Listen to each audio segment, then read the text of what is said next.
we've got to get out of our own way. And I think there's a huge opportunity to do that right now because of the imperative, because of we're all seeing and feeling the threat. We've got an amazing place. There's that entrepreneurial spirit. You've got these talented young people, and not just young people, but these highly educated workforce, and it's a stable and wonderful place to open and operate a business. We've really experienced what I would call a lost decade from 2014 to 2024. And in that decade, for every single dollar of foreign direct investment that Canada attracted, $2 left. But while we continue to be challenged by the capacity of our supply chain, I don't want people to lose sight of the fact that we've grown consistently over that period of time with those very markets. When you look at these other markets, when you look at Asia, when you look at the United States, when you look at areas of Europe, Canada is still a wonderful place to invest in and a place that we want to be. It will take a little bit of a shift in a risk appetite to really be able to not just talk about the promise of that investment,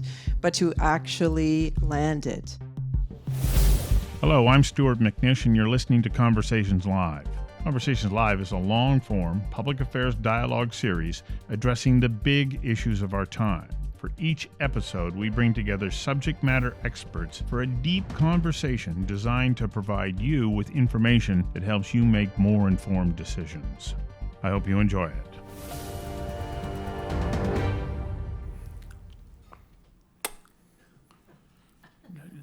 Do you sense that there's a change in the air? Do you feel an attitude shift about embracing economic growth in BC? Are we collectively willing to loosen the reins on economic development?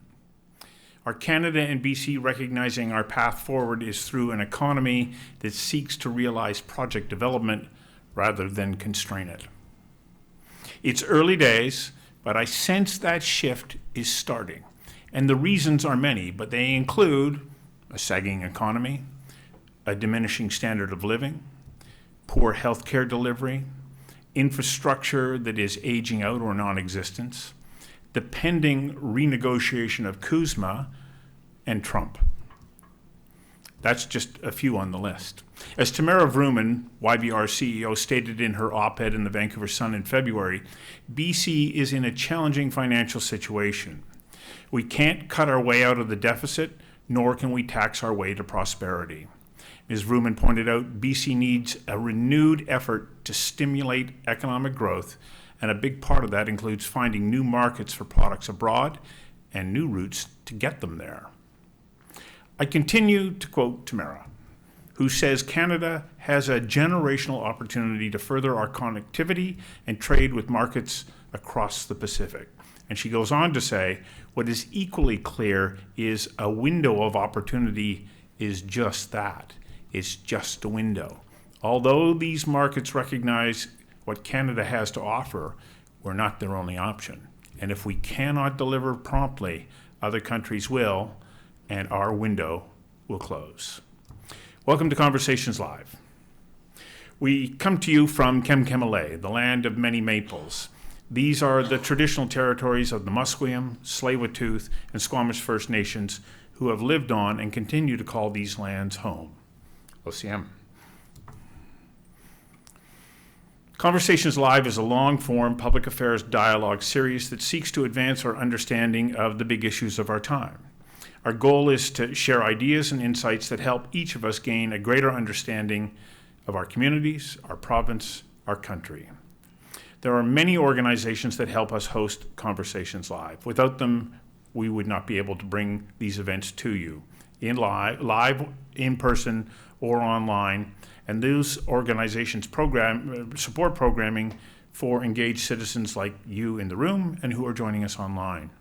You will see the logos and names of these organizations scroll across the bottom of the screen throughout the evening.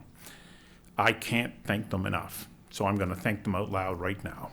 Our hosting sponsors are KPMG and RBC.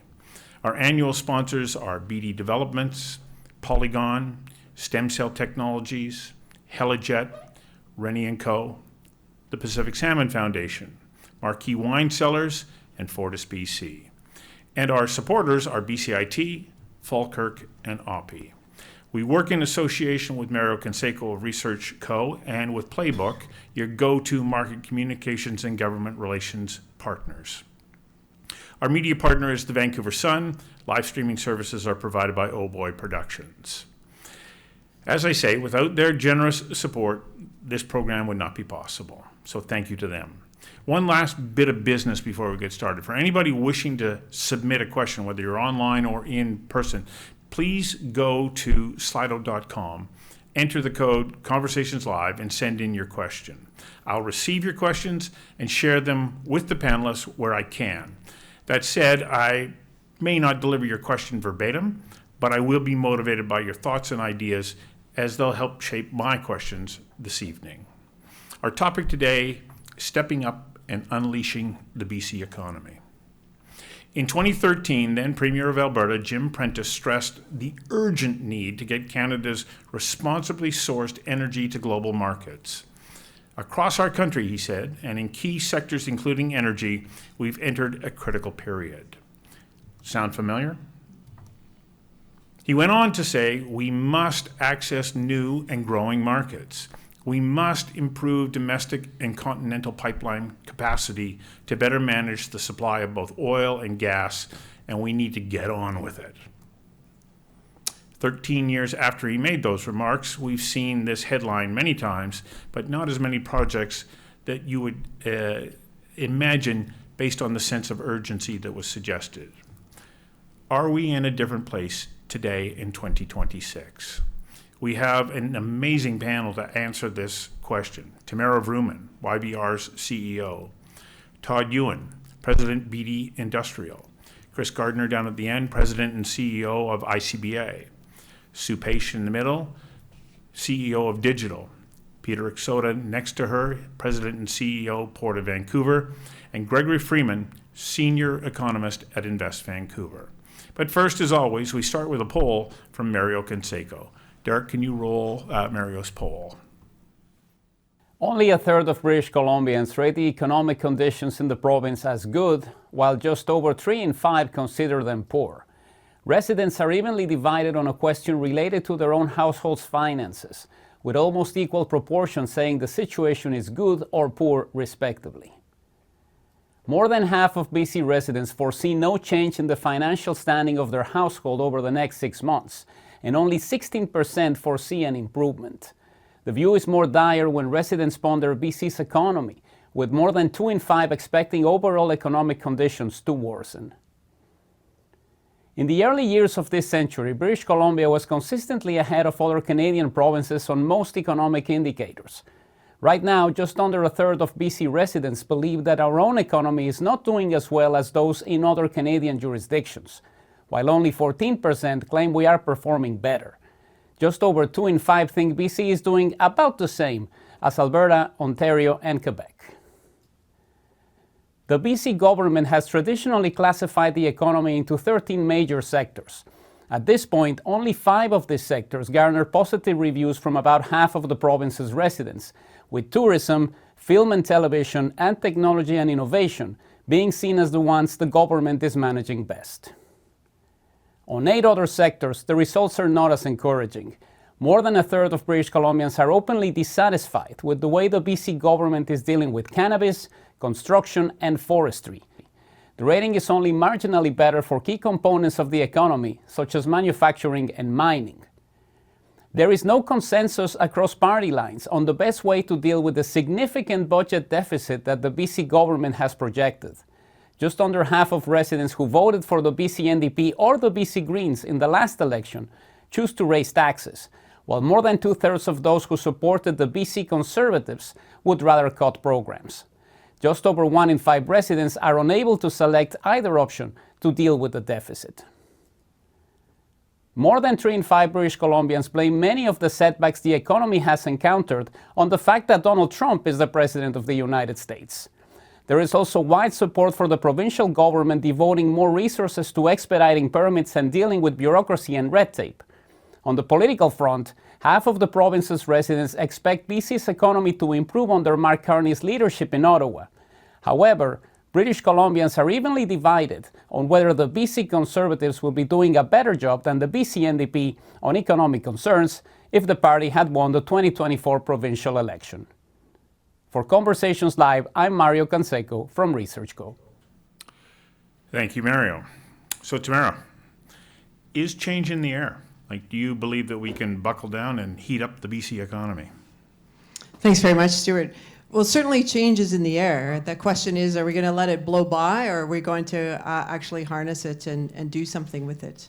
I wrote that op-ed after coming back from an investor's tour of Asia.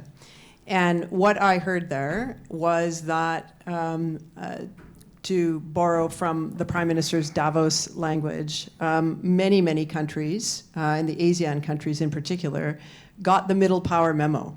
They were keen to move and diversify their own investments away from the threats of the superpowers of China and the US in that case.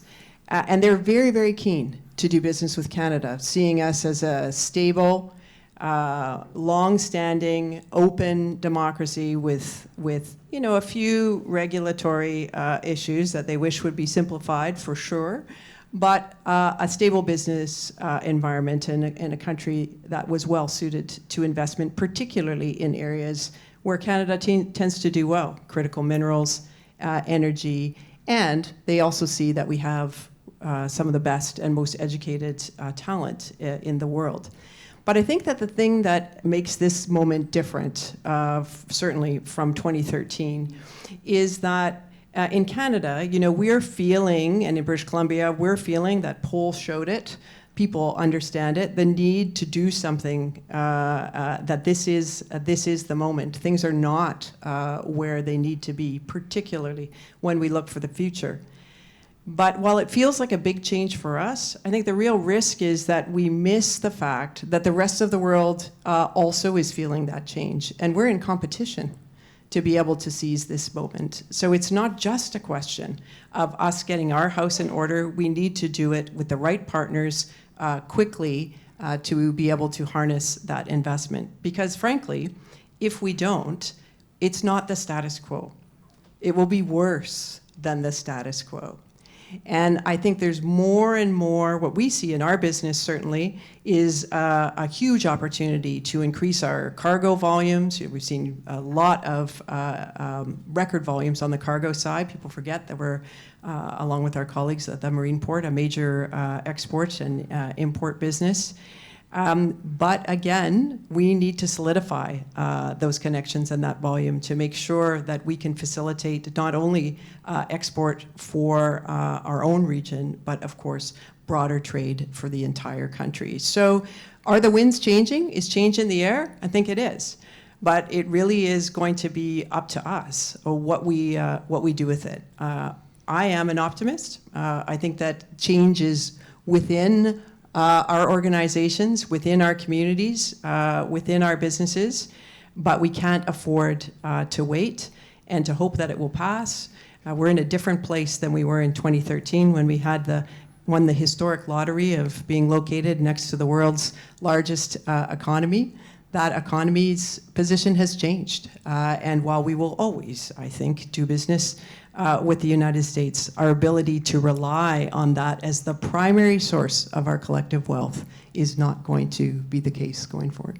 So, Peter, if we take a look at emerging relationships, especially Indo-Pacific, and the possibility of increasing trade with India now that we're starting to open up that dialogue, what needs to happen in the port for you to be able to facilitate that increase in trade? Because we can say, yeah, we want to do it, but do we have the facilities and infrastructure that's needed to be able to supply those markets?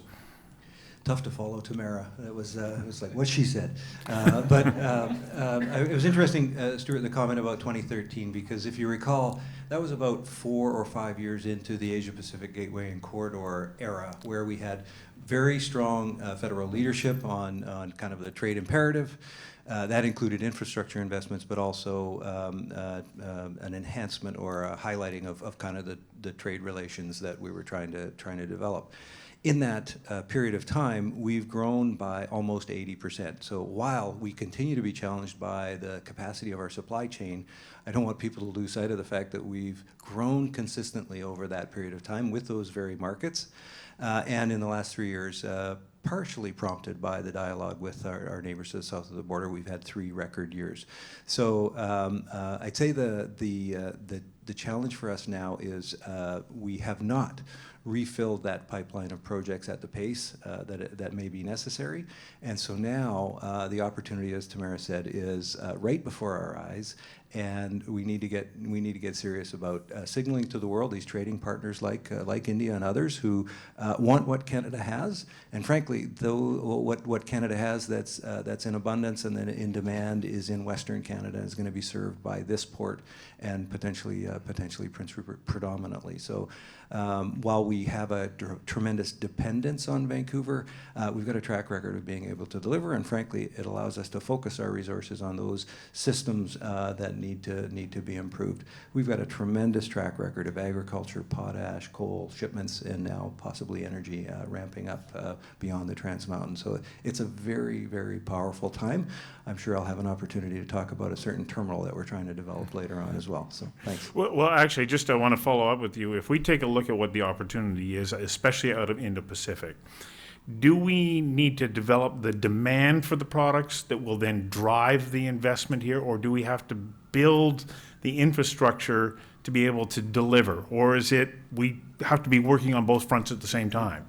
My sense is it's both and, right? The confidence that the infrastructure and the capacity will be there, frankly, as challenging as it is at the port, it's probably the easier part because it's within the federal domain.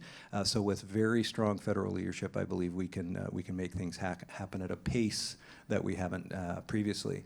The trade agreements that Canada is striking now, I think, are the tools by which we will give confidence for the investment in the capacity to create more volume and really achieve this objective that the Prime Minister has outlined for us as a country. So part of our ability to do that, Gregory, is that we need to attract multinational companies. Why is it so important that we draw multinational companies into British Columbia? What value do they bring to these trading relationships?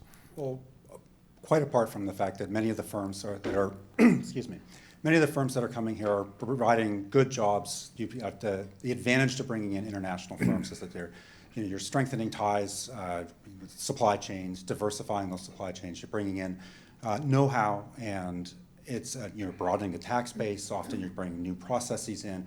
But one of the things I think is really misunderstood about Canadian trade when we talk about exports is the extent to which Canadian trade relies on foreign multinationals.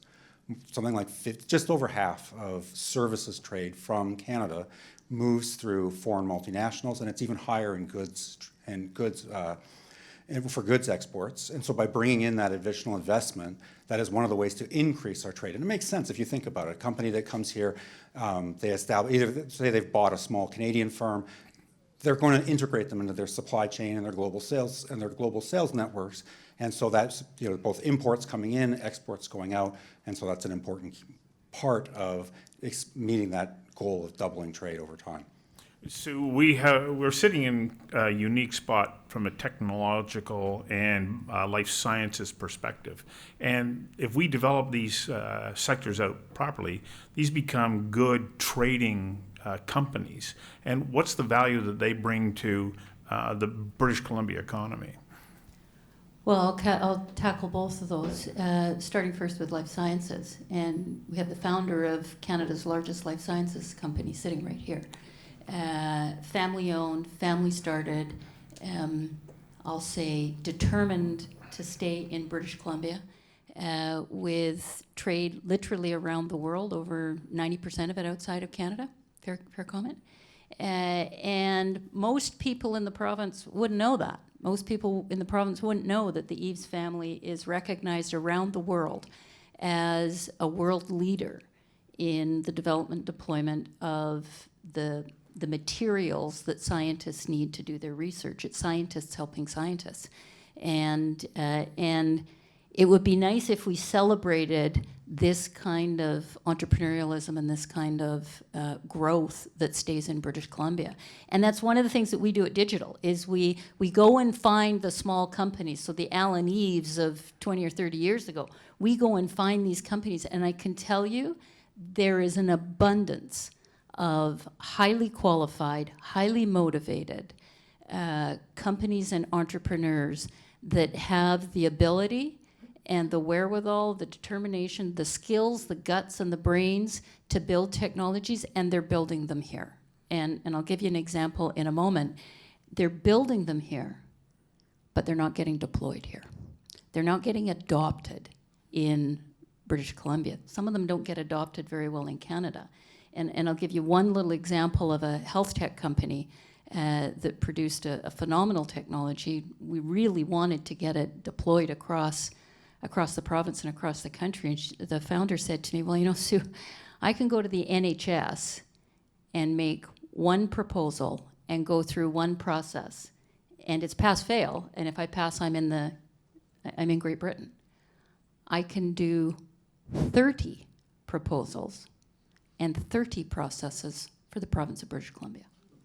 Do the math, 4 million people, or Great Britain. So we've got to get out of our own way, and I think there's a huge opportunity to do that right now because of the imperative, because of we're all seeing and feeling the threat, and that can get us excited about, hopefully, about the opportunity. And we can talk about it a little bit later, but the entrepreneurial community in this province is second to none.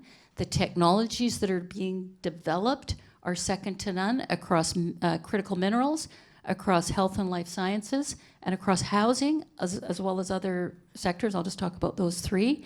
And if we can get a procurement mindset where we celebrate the development of British Columbia products by buying them, and then celebrating their growth nationally and internationally, rather than putting them through so many hoops and hurdles that they have no choice but to leave. So I think the opportunity is right here on our doorstep, and if we grab it, we've got a very bright future.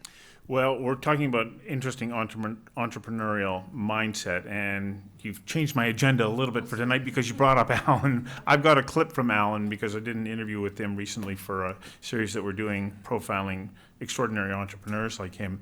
And just to show the kind of innovative thinking that he has, Derek, can you please roll that clip? And then I'm going to come back over to you, Chris, and maybe back to you, Sue, to comment about this. Ultimately, I would like to have stem cell linked up to a research hospital, where now we cater to the wealthy of the world who want to come for the latest treatments in stem cell biology and regenerative medicine and gene therapy and all that. They come here because they know they're going to get the very best treatment, right? And they're paying for it. And we use the profits from that to support our own healthcare system and to grow the business and to make, British Columbia and Canada a wealthier country. Innovative idea. It's something that Alan has been floating around for quite some time, not just in its current state, but we run up against regulations that prevent us from exercising innovative thinking like that. Chris, your thoughts? Well, ICBA is the largest construction association in the country, and so I've had a front row seat to one of the central challenges that runs through our economy, and that's how to build more, build faster, and build affordably.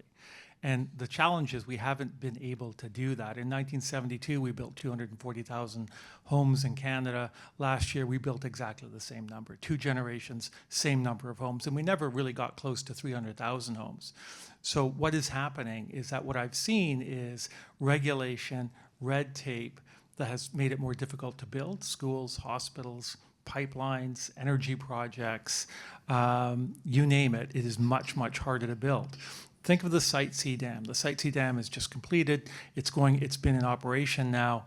It took 10 years to build that dam. The W.A.C. Bennett Dam, it only took 5 years, and that dam is 3 times bigger. 5 years to build. a dam 1/3 size, 10 times longer. Why is that? Rules, regulations, red tape. So what's happening is that we're stifling the innovation. And in some cases, people have decided to leave. 70,000 people left British Columbia last year. Half of them went to Alberta. Why is that? Lower taxes, affordability for for an average home in Calgary or in Vancouver, you can buy 3 in Calgary. You can buy 4 in Edmonton. So you can deal with the winter and the Edmonton Oilers and the Calgary Flames. There's nothing wrong with that equation. So that is a really significant challenge. And RBC summed it up last week. They came out with a report that said, we've really experienced what I would call a lost decade from 2014 to 2024. And in that decade, for every single dollar of foreign direct investment that Canada attracted, $2 left. So an exit of $1 trillion in investment capital left this country. We've got to turn that around. Now, there is, I think, reasons to be optimistic, and 2 of them are really the catalysts. One is Donald Trump. Donald Trump has created a broad national consensus about moving forward on energy, critical minerals, and building Canada again in a way we haven't seen for a very long time. And the other is Mark Carney. And Mark Carney has effectively, what I think has happened today is there's been an announcement, a German company is going to commit to buy LNG from Kislyssum's LNG up north of Kitimat. Now think of that, Germany buying LNG from British Columbia. The previous Prime Minister said there is no business case to get LNG out of Canada to Europe. He said that to the Prime Minister of Japan, the President of Poland, the Chancellor of Germany, and the Prime Minister of Italy. So there is a sea change that's at work here. But my caution is we have got a structure, and in our DNA, the getting to no, not getting to yes, and turning this around is going to be very, very challenging, and it's going to take a lot of work. Todd, perfect time to go to you, because I know that you say we're pretty hard on ourselves, but we need to be realistic, and I know that you want to find a much more optimistic potential future for us. Yeah, to echo the comments of everybody on this panel, we all have a front row seat to both the micro and the macro of our economy. Our business is real estate. We're in the development business. But my specialization and area of focus is industrial, which is a huge driver of jobs throughout not just the provincial economy, but the national economy. And when we look at that, and when I see, not just at the high end of our business with the multinationals of the world, but we're dealing currently with a number of very entrepreneurial businesses that Sue referenced, who many of them come from foreign countries, they're immigrants to this country, and they will tell you. One of them just looked me in the eye. Stu, I shared this story with you the other day. He said, "Don't tell me you can't be successful in Canada." This is an individual that came from a country with his 4 brothers and sisters. They've worked 18 hours a day for the last 6 years, and they have a very, very substantial business that they've created and chosen to put in British Columbia. Now, would he like to see a better taxation regime? Of course. Would he like to see changes in the federal and provincial economy with respect to restrictions and the red tape that Chris spoke of? Of course. But someone gave me some perspective the other day, someone like many of these people on this panel who travel internationally, they said, look around.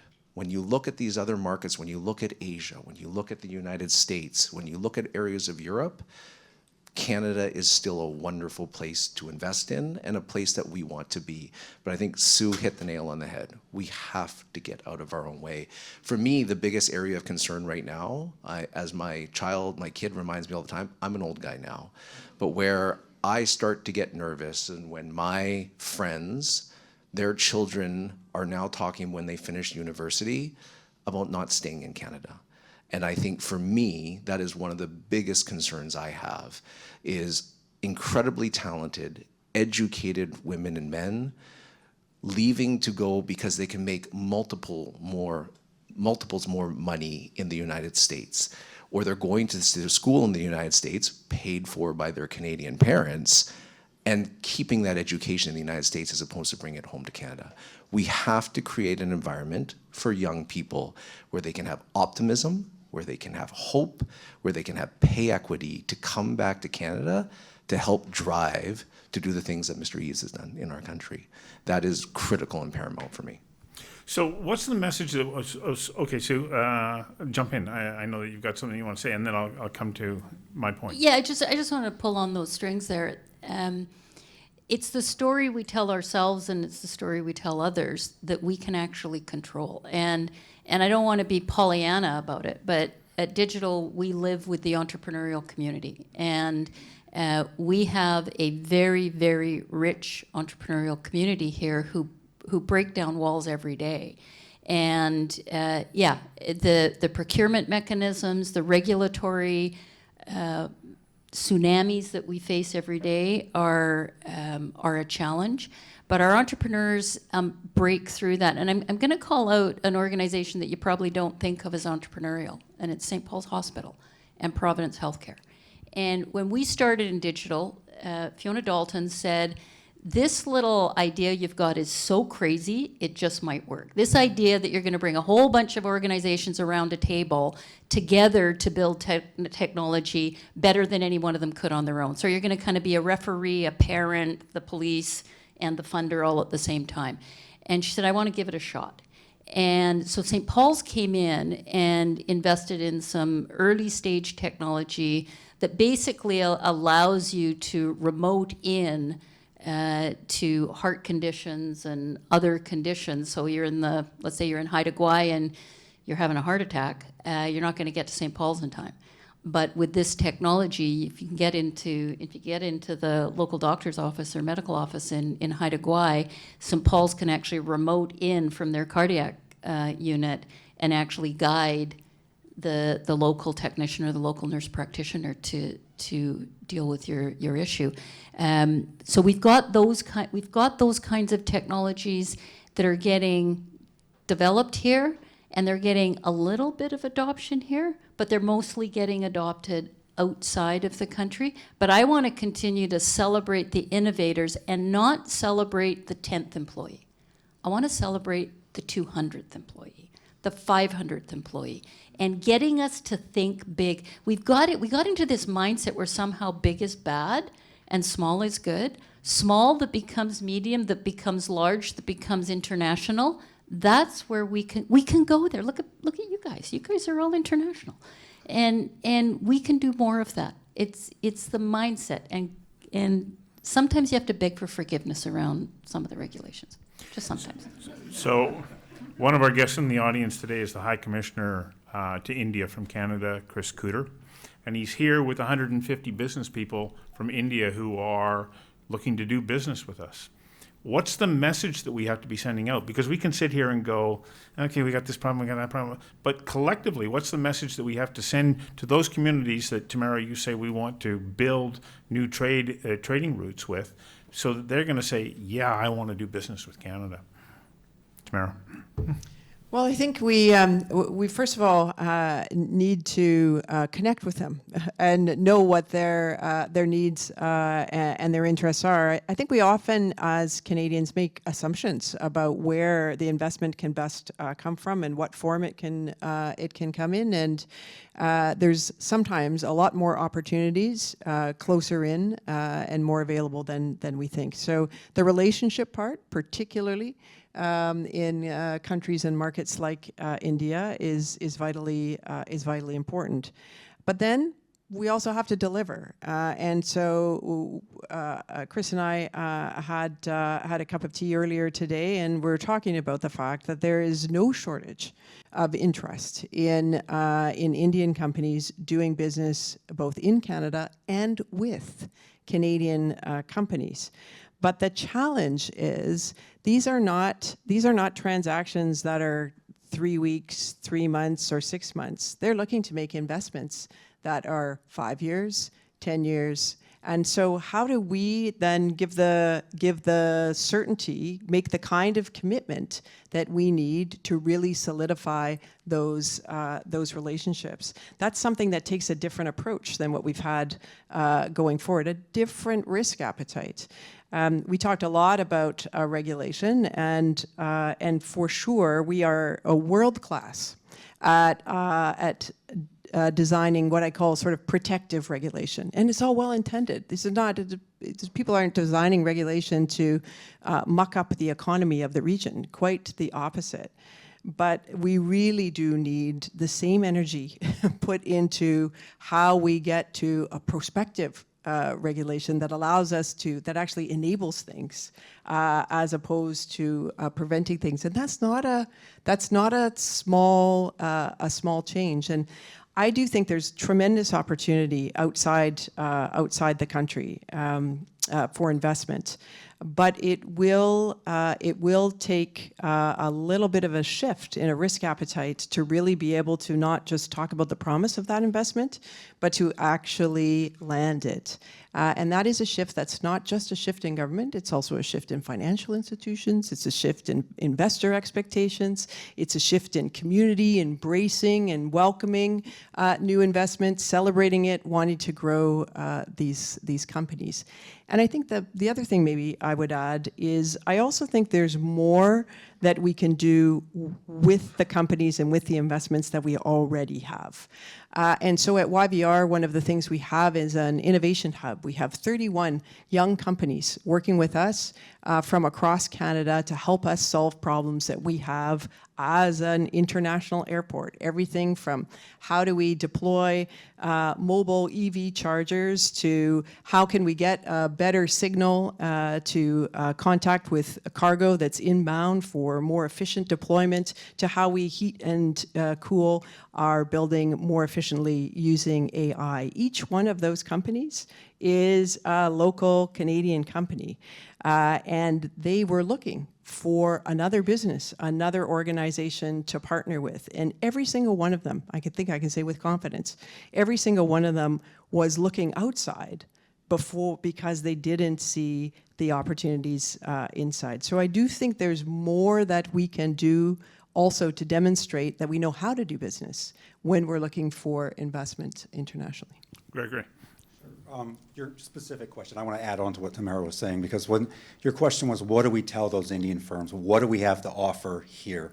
Well, we surveyed the multinationals in our region last fall, and when we talked to executives there about why had they chosen us, how is it going, one of the two things that really stood out from that was, the first one was they said that it's going really well, that they had grown in size since they had landed, whether they'd been here for 2 years or 10, that on average the firm had increased their headcount in the region by 274%, and the median size of the firm had gone from 30 at market entry to 100 at the time of the survey.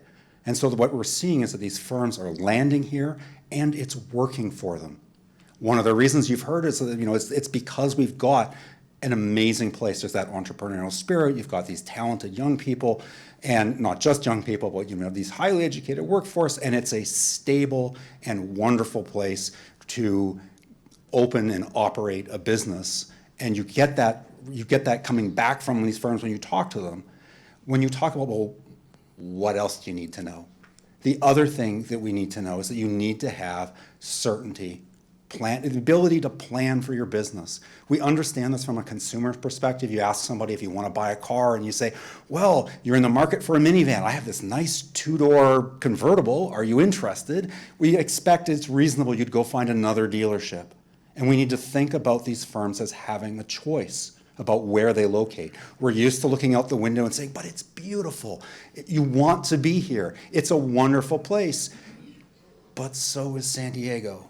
And so is Auckland, and so are many other places around the world. And so we have to make sure that the businesses have, when they're making that choice about where am I going to locate, that they have planning horizons that make sense, so they know that when they're moving from a project to, hey, this is now an ongoing concern that's generating revenue. And the most important thing is that if we get those rules and regulations and timelines right, it isn't just about bringing in investment, it's about keeping investment here, which is what Sue keeps talking about in terms of how do we scale up those companies, how do you help them grow, and so it's getting both of those pieces right. Peter, I'm gonna quote Roland Garros up above the court, where it says, victory rewards the tenacious. And when we talked earlier, you were saying, we have to think big and bold. We have to create those plans and then work towards them.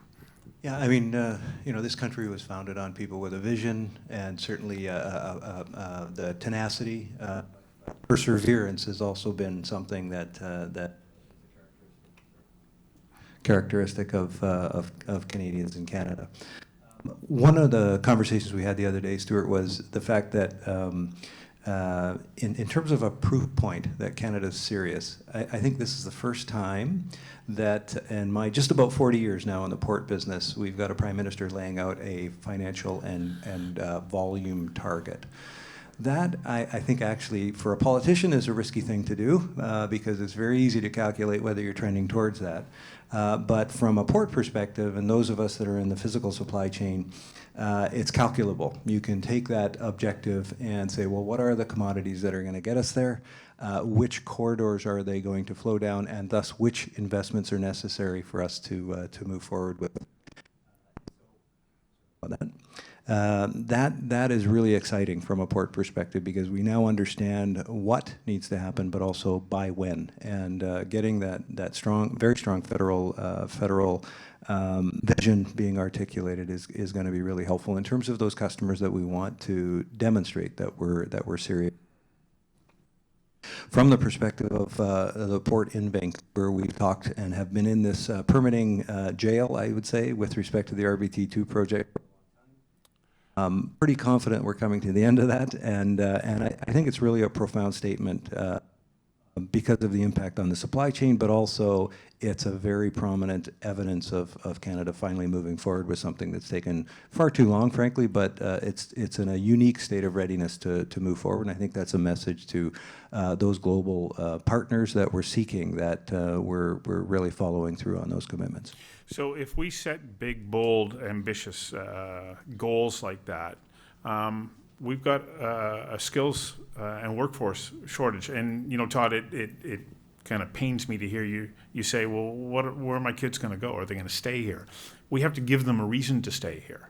And so listening to Peter and moving in that direction, how do we create that environment where our best and brightest want to stay here and help to build out the economy that we know can then lift up the provincial financial situation to make it much more robust and healthier?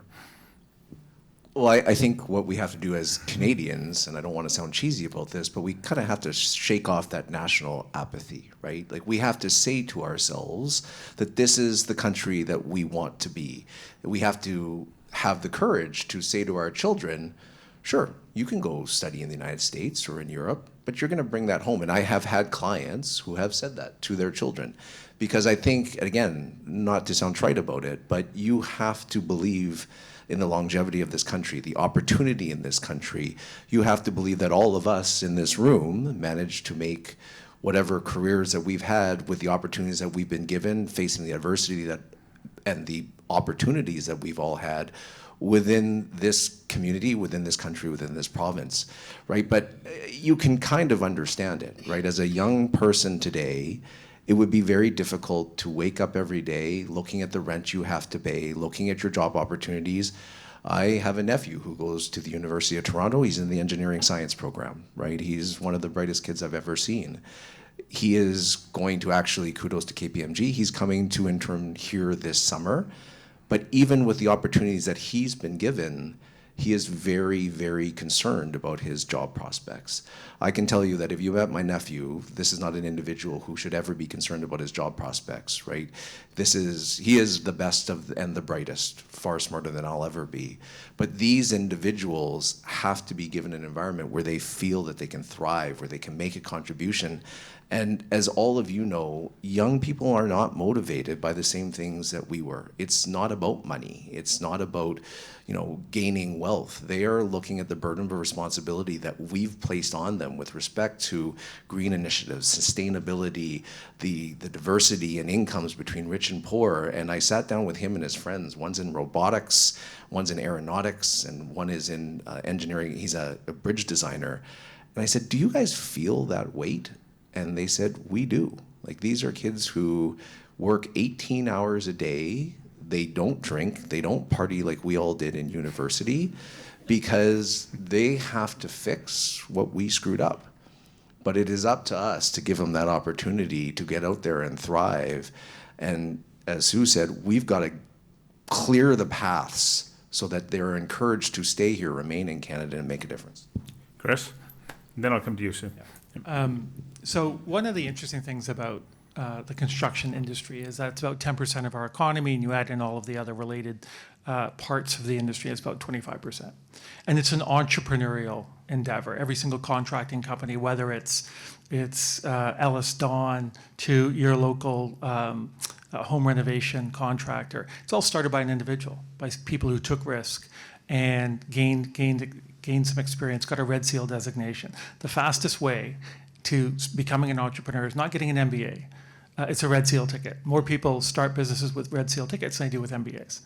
And so there is enormous opportunity, but for 2 generations, we've basically said to parents and kids in school that a career in the trades is a consolation prize. It's a second or third choice. And nothing could be further from the truth, because technology is changing how we design and build everything, and the exciting innovation that's happening in construction is remarkable. The challenge is, coming back to what folks are talking about, is that in the first 5 months of this year, BC lost 60,000 private sector jobs. The public sector increased employment by about 1 or 2 points. So we are effectively in a recession in British Columbia. And so coming back to young people, when they look at what's happened in this, what I call the lost decade from 2014 to 2024, per capita incomes have flatlined. Our purchasing power has declined relative to individuals in other jurisdictions. And you can see that when you travel abroad in Europe or Asia or the United States, things are awfully expensive. And that's why you had 65,000 Canadians leave Canada last year, the highest number on record. They're seeking opportunity. 70% of those people are between the ages of 22 and 40. They're looking for opportunity. So we've got to turn things around in terms of our regulatory processes, our tax regime, how we look at building this country again. We've been bold in the past. We need to be bold again, because if we don't, we're going to lose an awful lot of opportunity. And so it is not going to be easy. Tamara said this earlier. We're basically like a cargo tanker that's been going in one direction. We've now got to slow down, stop, turn around, and start going in the other direction. That will take time. It will take a change in DNA and how everything is structured. So when the Prime Minister says 1 project, 1 review, 1 year, that's outstanding. But executing on that is going to be a real challenge, because in rooms like tonight, where we're having this discussion for opportunity, investment, jobs, building our economy, there's a whole bunch of people in different rooms saying, keep it in the ground. Don't change anything. We're on the right path. And so there is going to be, I think, a lot of conversations. I'm pleased that there is now, I think, a national consensus to move in a different direction, but this is not going to be easy. Well, you're right, it's not unanimous, and when you take a look at Mario's poll, he shows that there is a shift in attitude, but still a significant portion of people say, no, we're doing it right, and I think that it's going to be okay. Sue. Yeah, I was feeling really good, Chris, until that. I was actually feeling pretty positive about province. And I love you dearly on many fronts, but I'm going to take a different view, complementary view. We can choose how we portray the province. And that's not to disregard the dismal economic performance over the last 4 years. I just watched Vaughn Palmer make a presentation this morning. It made me want to go commit harikari in some ways when you look at all of those data points that you've talked about. And so we can focus on that, or we can go and focus on what I've mentioned earlier. We have one of the most robust, energetic, enthusiastic technology development sectors in the country and in North America. And these folks wake up every morning thinking about, how can I build technology that stays in Canada, IP that stays in Canada? How can I build something that I can sell to the world? Our tagline is Made in Canada, Ready for the World. And we've got technologies in 93 countries around the world. And we've got innovators that are growing from 5 employees to 20 employees to 100 employees. You look at people like Ryan Peterson and people like that. And we've got the opportunity to make that the conversation. The what can we do, what are we already doing, what can we build upon? And I'm just going to give you one little example of a company called Ideon. and they're out in Richmond. And what we do at Digital is we throw out problem statements. And how can we build technology to address the problem statement? So problem statement, energy transition requires critical minerals. Virtually all of the near-surface critical minerals around the world have been extracted. You cannot get the critical minerals that are a kilometer into the earth using an open pit mine. So that approach to mining ain't gonna work. So what are we gonna do? We float that out, and we get a call from a former researcher at UBC and a little innovator out in Richmond, and they say, hey, we think we can build an X-ray machine that's gonna X-ray to the center of the earth. Like, I get that call, right? And I'm like, okay. And so, long story short, out in Richmond, a little company called Ideon has built and now deployed the world's first Earth X-ray machine. It's incredibly unimpressive hardware. It looks like, if you're a fisherman, it looks like a fishing rod case. About that long, about that wide around. It can examine a kilometer into the earth and identify the presence and the size and the density of mineral deposits.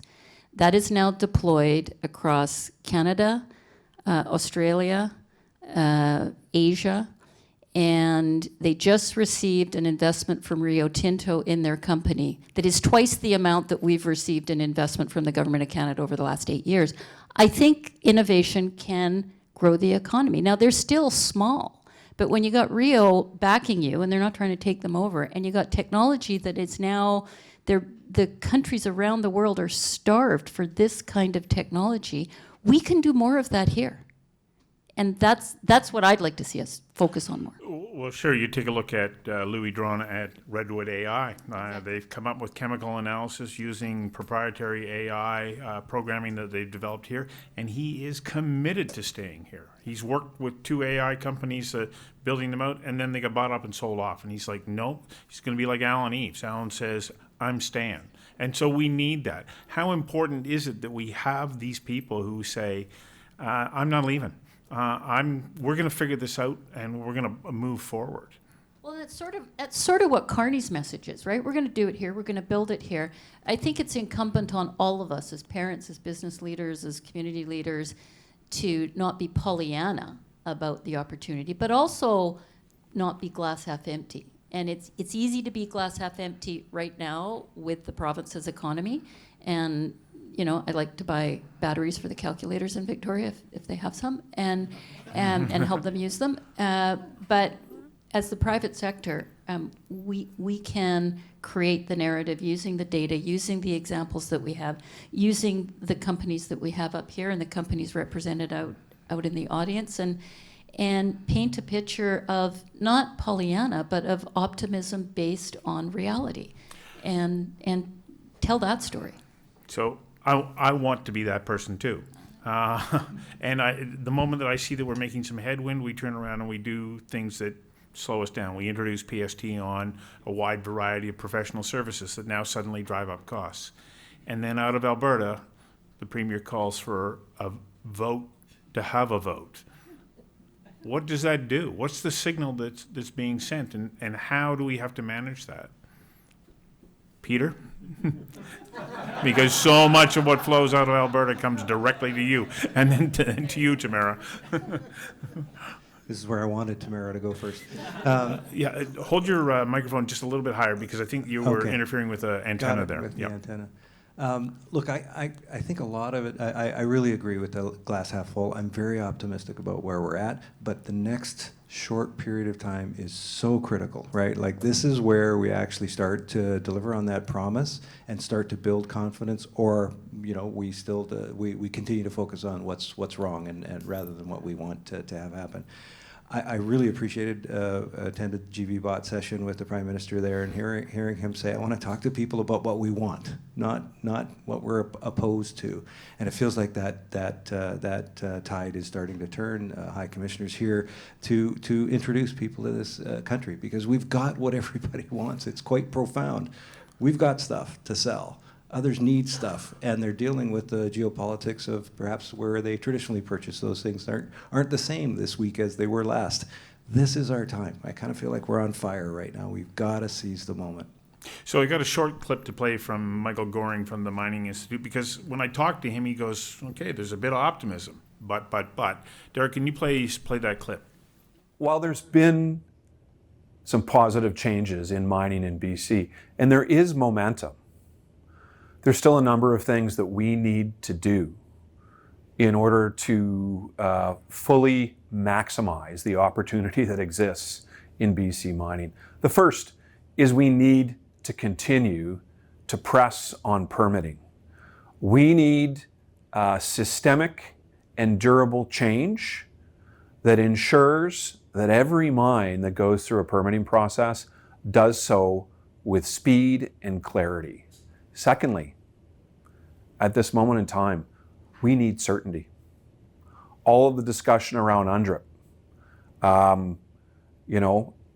it has an impact on BC's investment climate.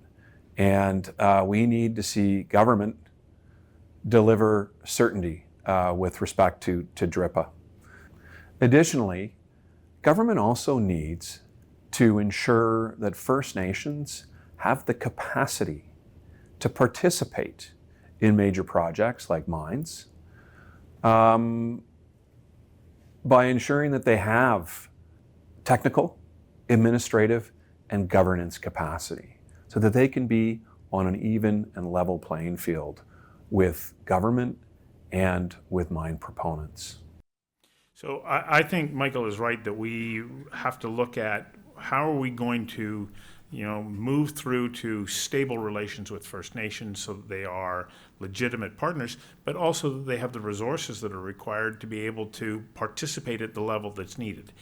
And when we get to that point, does that then not become positive for British Columbia, but it's imperative that we address it?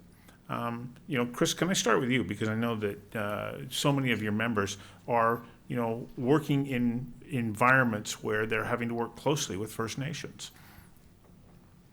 I'm going to try and be positive in these next comments, but I would say this. Listen, we have an abundance of opportunity and resources and ahead of us.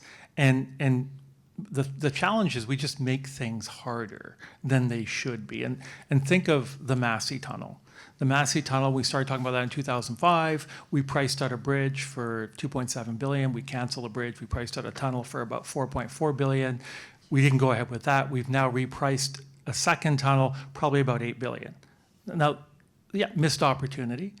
Can we build it? Should we build it? Yes, it'll help our supply chain. So we just need to be bold, and we have to be decisive, and we have to act faster. I lived in Seoul, South Korea for 11 years and worked there. And what amazed me about living and working in Asia was how fast they make decisions and how quickly they build. And every time I go back and visit Asia, which is quite frequently, I look around and go, wow, they did this, then they did that. And we can do the same thing here. But we just need to have a different attitude, and we need governments that will set the table. And then I would say get out of the way. And I'm encouraged by what the Prime Minister is saying and what other premiers are saying to support him. And hopefully we will do the same thing in British Columbia. On the issue around Indigenous reconciliation, it is an opportunity, a significant opportunity. Unfortunately, it's become a flashpoint. And so we've got to get this right.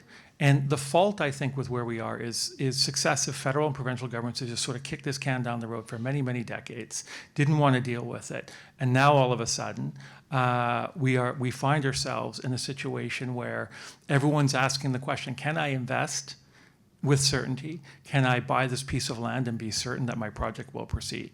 And we have to get this right. It's urgent, and it is vitally important. We've got all of our members, from the smallest, just resurfacing a road to building the biggest infrastructure in the province, have partnerships, relationships with First Nations. There's a willingness to do that, but everybody wants to know what the rules of the game are. And right now, I think there's a shift, and people are like, what do we do? How do we do it? And a lot of this, unfortunately, has been put onto the backs of the private sector, and they've responded. But boy, we need to have a framework that is going to provide certainty, clarity, and I would say finality. And until we do that, there's going to be this cloud over all the opportunity that we have ahead of us. Well, I want the BC economy to surge, and I would like to get some closing comments from each of you about what's the one thing that you would like to see happen in the next 6 to 12 months that you say will make a significant difference in helping us move forward to a more robust economy? Todd, can I start with you? Yeah. So this is a follow-on of a conversation that you and I had earlier, Stu. But for me, you've heard a lot of words from the Prime Minister. You've heard a lot of words from various government members. But where the rubber hits the road, particularly in my world, is at the bureaucratic level.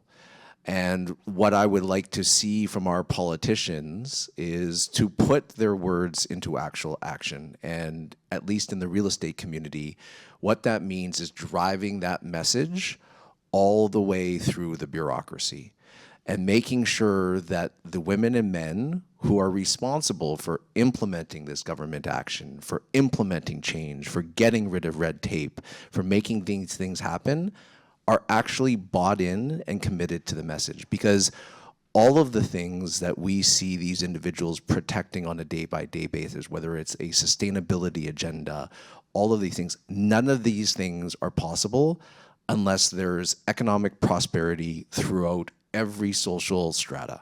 And that's a must. And that can't come unless people in the government, not just the politicians, they bought in as well. And as long as you've got a bureaucracy below the ADM level saying, I don't really care what my minister or my deputy minister says, I think this is right, and I can tell you unequivocally we've seen this in action, that change has to happen, or where we're trying to get to just isn't achievable.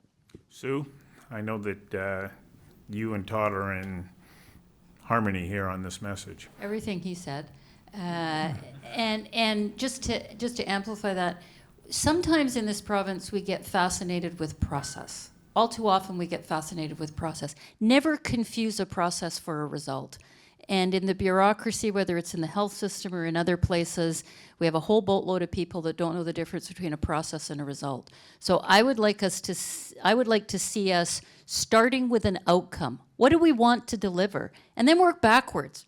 And not get distracted by procedure, by bureaucracy, by we've always done it this way. Well, it hasn't worked, so let's do it that way. So I'd like us to really focus on delivering the results, and then I want us to celebrate the growth of the British Columbia and the Canadian entrepreneurs, because they are the future of the country, and not celebrate their 10th employee, but what will it take? What will it take to get to the 100th employee? What will it take to get to the 500th employee and keep them in British Columbia?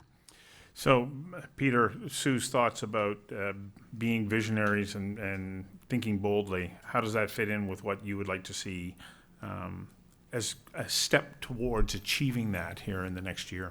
Look, I would say, I would echo the comments. We need to set out an ambition and track towards that, as I've said previously. The objectives around whether it's energy products, potash, agriculture are all things that we can lay out a plan and a pathway towards achieving. And I think that's what our Prime Minister is expecting us to do. From the port perspective, as I said, our focus is inevitably on the capacity and some definitive steps with respect to delivering the capacity necessary to support and build that confidence, whether you're building a mine in Saskatchewan or other productive capacity. That's what needs to happen, and the time is now. Yeah, Chris? One of the things that frustrates our members is the lack of coordination between the federal government, the provincial government, regional authorities, and local government. And so you might think that, okay, everything's going along fine in Victoria or in Ottawa, but all of a sudden you go into City Hall and everything slows down. And you can look at no further than Squamish, the wood fiber LNG project, $10 billion project. I went out and toured that site, spoke to 600 pipeline workers. The district of Squamish has never once voted to support that project, and that every step of the way has fought it, so much so that last fall, wood fiber went to BC Supreme Court to sue the district for obstructing the project at a cost of hundreds of millions of dollars. And so we've got to get all these different levels of government pulling in the same direction so that we can attract the investment, so that there's certainty, because one level of government withholding a permit or deciding to apply certain regulations that it dreams up can really have a negative impact on how we're viewed as a place to invest and build a business. Gregory? let's go bold. If we're going to do this, then we should be thinking about how we can change things up. And the easy one to say is something like, if you care about productivity, that generally comes down to investment per worker. We tax, the PST is applied to business investments. You could, a revenue neutral way, you could change that so that you take away that disincentive, and that's what I'm supposed to say as an economist, but what I'd rather do is go bolder with it and say that we're really quick to jump on regulation and the rest of it and how that gets in the way. And when we talk about mining in BC, I think one of the things we often overlook is that this is a global hub for mining, that there's expertise and talent and a tightly connected network of global firms that are based here, even when the mines aren't. It's really important that we take advantage of the opportunities for new mines in BC, but a lot of those mining firms, they are operating mines in South America, in Central America, elsewhere in Canada, and in the United States. And part of the reason that they're here is because of the disclosure rules from our, there's a regulatory regime in place that investors trust, that you can invest in firms that are being regulated by the financial markets here, that makes them trustworthy. And as a result of that network of firms, the talent that's here, and their ability to comply with that regulatory regime, that it creates there's a catalytic effect of that, and I'd like to see us do the same thing in some of our emerging industries. If we do something like that for access, say, to how do we have responsible access to healthcare, and appropriately anonymized, so that you can apply things like testing AI models. That there's a lot of the firms that Sue's working with that are doing really interesting and innovative stuff. If we had an appropriate framework for that, then we could be global leaders in that area. And you mentioned Providence Health earlier. They're actually already doing some really interesting stuff in this space, and I think there's a real opportunity there. So, Tamara, this panel is your fault. Because you ignited it, because you put your hand up and said, we have to do something. And the people in this room all say, we got to do something. How important is it that we keep this discussion about streamlining processes? Because, the most resounding message that I hear through here is we got talent, we got resources, we've got everything. We just bog it down getting through to the approval process. As Gavin Dew once said in an interview with me, he said, we're really good at getting to a slow, maybe. What do we need to do, all of us, charge all of us in this room with, what can we do to carry this message forward? Yeah, thanks, Stuart, and thanks to my colleagues. Whoops, your microphone is, maybe borrow Todd's. Yeah. Yeah. Is that better? Yeah. Yeah. Thanks, Stuart, and thanks to colleagues for their perspective and their leadership. I guess the one thing that we have to do is remember it's not one thing, one of the things that I see in particular when I travel abroad is talk to investors. They'll often ask all of the things we talked about. What is the regulatory environment like? How do we have certainty? What's the talent pool like? How can we grow our business? What does this look like 10 or 20 years from now? But the question that they always ask that is, in fact, the most awkward is Canada investing in this? Are local businesses supporting what you're talking about? Very, very hard to ask others to do what we are not prepared to do ourselves.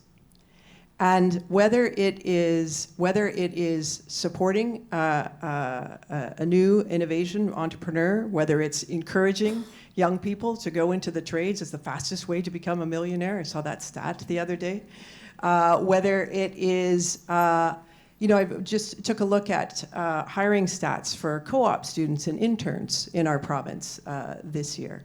It's the lowest it's ever been. So we're worried about young people, and we're not spending the $1,200 to hire co-op students and interns into our organizations to help build the companies and the organizations that we need in the future. And I guarantee that while we all encounter people, particularly in public service organizations that are not necessarily representative of the best of the bureaucracy. As a former Deputy Minister of Finance, I can tell you that people don't wake up saying, how can I frustrate this process? They're following the leadership that was there before. And so let's encourage them when they do the right thing. Let's celebrate when and tell the stories of where we are successful. This is a moment where I think we do have a once-in-a-generational opportunity. But I might end on a personal note. I had the privilege of having grandparents until very recently. And my 99-year-old grandmother died just last year. A very well-lived life. She lived through what I think most people would recognize as the last time globally that we faced this kind of polycrisis, to use the academic term, through the Second World War. And I asked her, like, how did you do it? How did you come out the other side with all that went on to build really the foundation for the prosperity that we have enjoyed today? Certainly, I and my parents enjoyed. And she said it quite elegantly and quite wisely and quite simply. She said, well, there's really two things. Everyone did their part, no matter who they were and where they were, and everyone knew they must. And I think at this moment, it doesn't matter where you are, in the public sector, as a trade association, as an investor, as a diplomat, as a leader, as an entrepreneur, those are the words that motivate me, and I think are the things that we need to leave this room thinking about to take advantage of this moment. That's a great thought to wrap up on. I look at the people who are in this room who have chosen to stay here. You've got entrepreneurial mindsets. You say, yeah, there's challenges, but we'll figure it out because we believe in this province. It's going to be tough. It's not going to be easy. But if we collectively say we can figure out a way, well, then we can figure out a way. And I think that there's more of that spirit that is seeping into the general population in British Columbia. It's been a great panel. Thank you, Tamara, for instigating the idea. Well, it starts with ideas, doesn't it? And then you got to get out and talk about them. The more we get out and talk about them, the more that we can make things happen.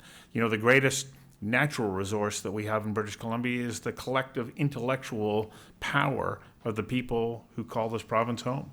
Let's harness that and put it to work to figure out ways to make this the province that we all love, economically and in every other way. Thank you to our panelists. A reminder that you get to take the coveted Conversations Live mug home, and there's a little gift bag for you there, a gift certificate and corkscrew from the fine folks at Marquee Wine Cellars, who say you might want to have a glass of wine just to ponder some of what you've learned, discussed this evening.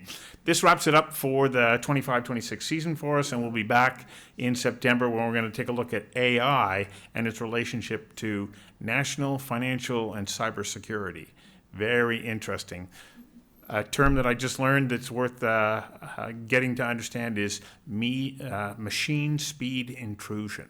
And that's what's happening in the cyber world and how AI is affecting it. So thank you for joining us this evening. Thank you for joining us online, and we'll see you in September. Thank you for tuning into Conversations Live, an Oh Boy Productions program. If you enjoyed this conversation, you can find our previous and upcoming episodes at conversationslive.ca.